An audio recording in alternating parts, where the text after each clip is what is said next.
ಡಿ.ಕೆ. ಶಿವಕುಮಾರ್ ಎಂಬ ಹೆಸರಿನಾದ ನಾನು ಕಾನೂನು ಮೂಲಕ ಸ್ಥಾಪಿತವಾದ ಭಾರತದ ಸಂವಿಧಾನ ವಿಷಯದಲ್ಲಿ ನಿಜವಾದ ಶ್ರದ್ಧೆ ಮತ್ತು ನಿಷ್ಠೆಯನ್ನು ಹೊಂದಿರುತ್ತೇನೆಂದು ನಾನು ಭಾರತದ ಸಾರ್ವಭೌಮತ್ವವನ್ನು ಮತ್ತು ಅಖಂಡತೆಯನ್ನು ಎತ್ತಿ ಹಿಡಿಯುತ್ತೇನೆಂದು ಮತ್ತು ಕರ್ನಾಟಕ ರಾಜ್ಯದ ಮುಖ್ಯಮಂತ್ರಿಯಾಗಿ ನನ್ನ ಕರ್ತವ್ಯವನ್ನು ಶ್ರದ್ಧಾಪೂರ್ವಕವಾಗಿ ಮತ್ತು ಅಂತಃಕರಣಪೂರ್ವಕವಾಗಿ ನಿರ್ವಹಿಸುತ್ತೇನೆಂದು ಭಯ ಅಥವಾ ಪಕ್ಷಾತೀತವಲ್ಲದೆ ರಾಗ ದ್ವೇಷವಿಲ್ಲದೆ ಎಲ್ಲ ಬಗೆಯ ಜನರಿಗೆ ಸಂವಿಧಾನಕ್ಕೆ ಮತ್ತು ಕಾನೂನಿಗೆ ಅನುಸಾರವಾಗಿ ನ್ಯಾಯಯುತವಾಗಿ ಮಾಡುತ್ತೇನೆಂದು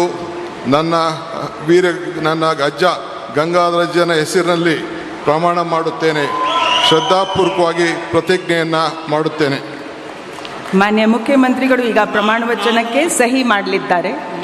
ನಾನು ಡಿ.ಕೆ. ಶಿವಕುಮಾರ್ ಎಂಬ ಹೆಸರಾದ ನಾನು ಕರ್ನಾಟಕ ರಾಜ್ಯದ ಮುಖ್ಯಮಂತ್ರಿಯಾಗಿ ನನ್ನ ಪರ್ಯಾಲೋಚನೆಗೆ ತರಲಾಗುವ ಅಥವಾ ನನಗೆ ತಿಳಿಯದೇ ಬರುವ ಯಾವುದೇ ವಿಷಯವನ್ನು ರಾಜ್ಯದ ಮುಖ್ಯಮಂತ್ರಿಯಾಗಿ ನನ್ನ ಕರ್ತವ್ಯವನ್ನು ಮುಕ್ತ ನಿರ್ವಹಣೆ ಅಗತ್ಯವಾಗುವುದೆಂದು ಸಂದರ್ಭದಲ್ಲಿ ಅಲ್ಲದೆ ಅನಾತ್ಯ ಯಾರೇ ವ್ಯಕ್ತಿಗೆ ಅಥವಾ ವ್ಯಕ್ತಿಗಳಿಗೆ ಪ್ರತ್ಯೇಕವಾಗಿ ಅಥವಾ ಪರೋಕ್ಷವಾಗಿ ತಿಳಿಸುವುದಿಲ್ಲ ಅಥವಾ ಬಹಿರಂಗಪಡಿಸುವುದಿಲ್ಲ ಎಂದು ನನ್ನ ಅಜ್ಜನ ವೀರ ಗಂಗಾಧರ ಅಜ್ಜರ ಹೆಸರಿನಲ್ಲಿ ಪ್ರಮಾಣ ಮಾಡುತ್ತೇನೆ. ಶ್ರದ್ಧಾಪೂರ್ವಕವಾಗಿ ಪ್ರತಿಜ್ಞೆಯನ್ನು ಮಾಡುತ್ತೇನೆ.